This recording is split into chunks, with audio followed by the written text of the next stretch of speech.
welcome back to another episode of Countryside Workshop. I'm Jeremy Crawford, and today we're going to install AC in the shop.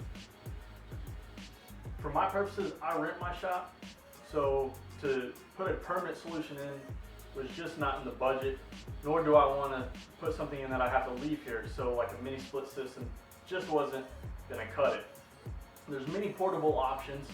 You can go with a window unit, you can go with a portable AC, you can go with a swamp cooler. I'll leave a link in the description below to This Old House, an episode where they kind of explain all about the different like portable ACs. But I chose this one because I can pipe it through the wall. I didn't go with the window unit because I don't have any windows here in my shop. And an evaporator cooler just kind of puts out excess humidity. And in South Carolina, it's already extremely hot and with high humidity, so that's what I didn't want. Plus this one here has a heat pump built in, so I can keep the shop nice and toasty during the winter months as well. Before you do any drilling in the wall, you want to know where your studs are, your electrical wiring, and any piping running through the wall.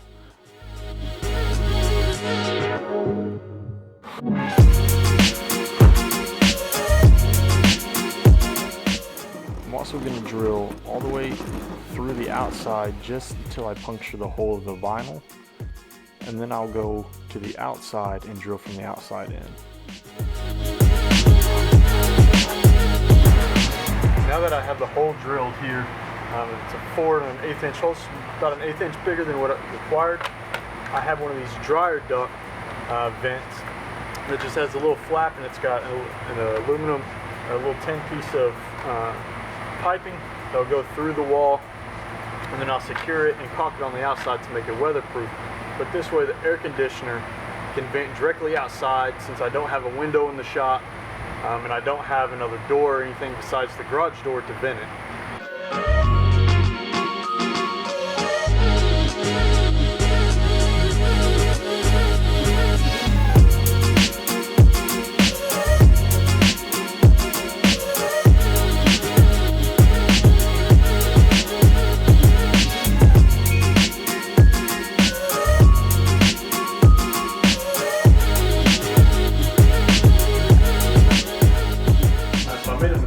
I never took the air conditioner out of the box to ensure the port on the back was actually a 4-inch port.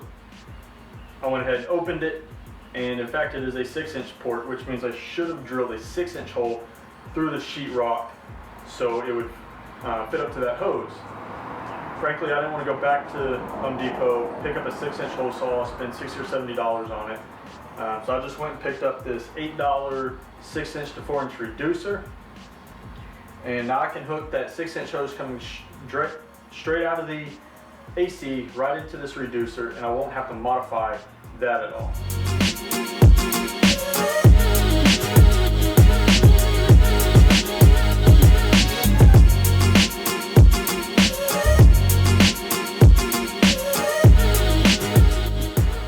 Alright, so this unit right here, works pretty well. It's a little bit loud, so I'm probably gonna have to turn it off when I start recording videos, but it does bring the temperature down pretty well. And now that it's vented to the outside, I don't have to worry about putting it through a window, which I don't have in the shop, or trying to go through another entryway door, which again I don't have. I only have my garage door and the door into the house. So I can keep it closed, and I don't think it's going to bring the shop down to cold, but as long as it's bearable, as long as I can get it down to around 78, 79 degrees, maybe a little bit cooler than that, it'll be pretty bearable. I don't know about the summer months yet, how it's going to perform, because we're already past the heat of summer, but I'll keep you posted. I'll let you know how I like it, especially as we go into the winter time, how that heat pump function works and keeps my glues from freezing. So I hope you hit that subscribe button down below. I'm going to leave some links to other videos that you may be interested. So until next time, teach people, inspire creators, and learn the craft.